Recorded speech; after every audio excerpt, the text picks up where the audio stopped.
if I were president, and I say this, I will end that war in one day. It'll take 24 hours. I know Zelensky well. I know Putin well.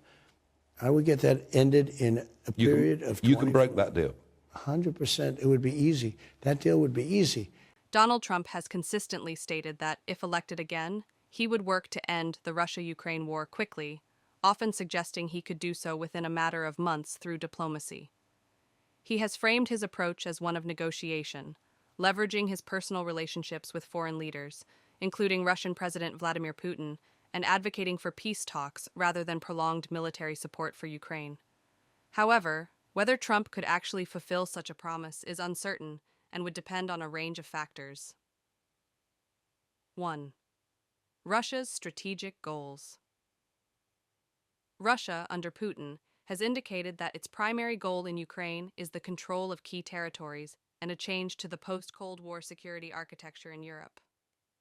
Negotiating a resolution that satisfies both Russia's objectives and Ukraine's sovereignty would be incredibly challenging.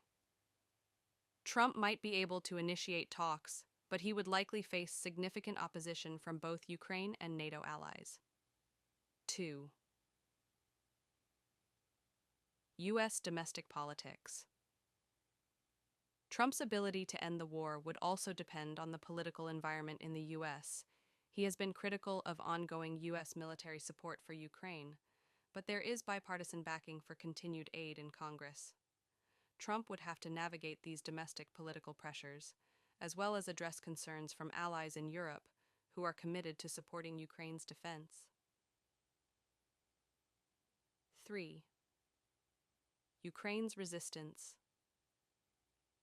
Ukrainian President Volodymyr Zelensky and much of the Ukrainian population have expressed a strong desire to reclaim their occupied territories and maintain their sovereignty, which might make negotiations difficult.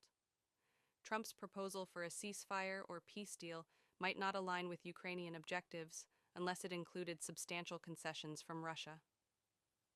4th, international dynamics. The broader international community, including the European Union, China, and other key powers, also plays a role.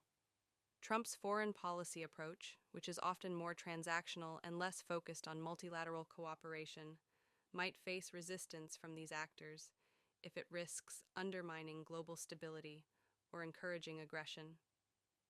In short, while Trump might make efforts to negotiate a peace deal, the complexity of the war, the differing aims of the parties involved, and the political and diplomatic challenges mean that it is unlikely he could single-handedly end the war quickly, as he has suggested.